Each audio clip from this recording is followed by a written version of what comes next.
என்னங்க சிரிச்சிட்டே இருக்கீங்க? அது ஒன்றும் இல்லைங்க, நான் சொன்ன தத்துவத்தால எங்க வீடே ஆடி போயிருக்குங்க. அப்படி என்னங்க சொன்னீங்க? சொல்றேன், ஆனா சிரிக்காம கேளுங்க. சொல்லுங்க. யானைக்கு 4 கால் இருக்கலாம், அதனால எஸ்டிடி லோக்கல் கால் எதுவுமே பண்ண முடியாது. திருவள்ளுவர் 1330 குறள் எழுதியிருந்தாலும் அவரால் ஒரு குறள்ல தான் படிக்க முடியும். என்னதான் ஒருத்த குண்டா இருந்தாலும் அவனை துப்பாக்கி உள்ள போட முடியுமா?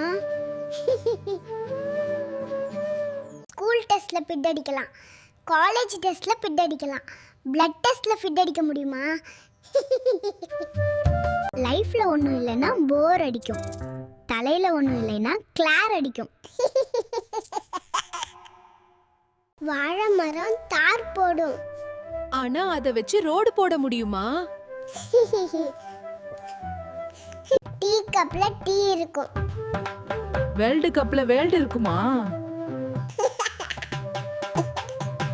என்னதான் பெரிய வீரனா இருந்தாலும் வெயில் அடிச்சா திருப்பி அடிக்க முடியுமா? ஆட்டோவுக்கு ஆட்டோன்னு பேர் இருந்தாலும் மேனுவலா தான் ஓட்ட முடியும். என்னங்க உங்க தத்துவம்லாம் வேற லெவல்ல இருக்கு. நீங்க இப்படி சொல்றீங்க, ஆனா எங்க வீட்ல எல்லாம் ஓடிட்டாங்க. நம்ம தத்துவம் எப்படி இருந்துச்சுன்னு மறக்காம கமெண்ட்ல சொல்லுங்க. பிடிச்சிருந்தா ஒரு லைக் அண்ட் சப்ஸ்கிரைப் பண்ணுங்க.